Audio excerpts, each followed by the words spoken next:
안녕하세요. 오늘은 3월 2일이고요. 지금 시간은 오후 11시 40분입니다. 미국의 긴축 우려로 주가는 폭락하고 있고요. 추가적인 금리 인상 가능성이 많은 것 같습니다. 차이나 전기차는 3월 4일 양해 이후 기대를 해봐야 될 것 같아요. 구독, 좋아요 부탁드립니다. 차이나 전기차가 15원 하락해서 마이너스 28%고요. SOX는 6에서 7% 정도 하락하고 있는데요. 아직은 13% 정도 수익 구간입니다. SOXL은 잘하면 13달러가 깨질 것도 같아요.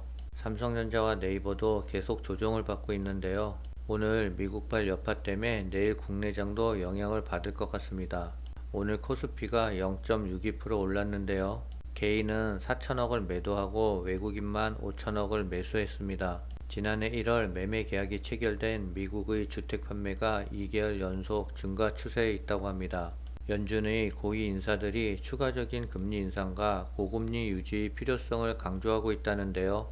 연준은 지난달 기준금리 인상폭을 0.25% 올렸으나 3월 회의에서는 빅스텝 즉 0.5% 인상을 단행할 수 있다는 뜻을 보였어요.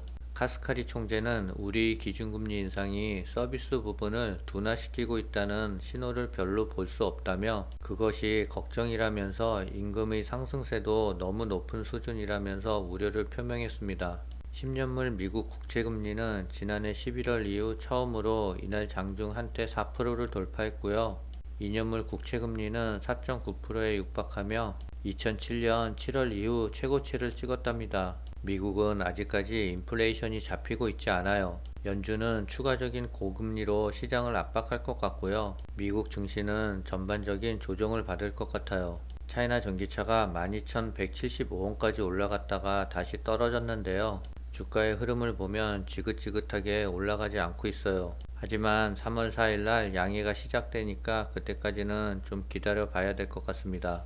중국 정부가 올해 정책 방향을 결정하는 양해를 맞아 올해 경제 성장률 목표치로 5%나 그 이상을 제시할 것이라는 관측이 지배적이라고 미국 CNBC 방송이 보도했습니다.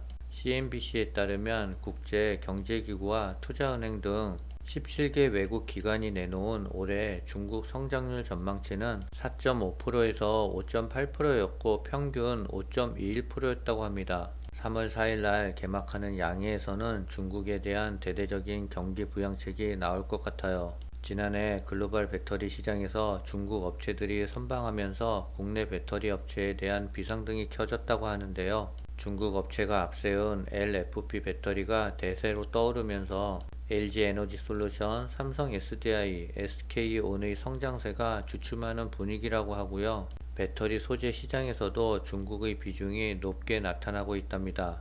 2일 시장 조사업체 SNE 리서치에 따르면 지난해 전기차와 에너지 저장 시스템 시장을 합친 배터리 판매 실적은 812기가와트시로 전년 대비 86%가 성장했고요. 이 기간 전기차 시장은 690기가와트시로 76% 성장한 데 비해 전기차뿐만 아니라 에너지 저장 시스템 분야에서도 중국 시장이 급성장하며 177%의 고성장을 했어요.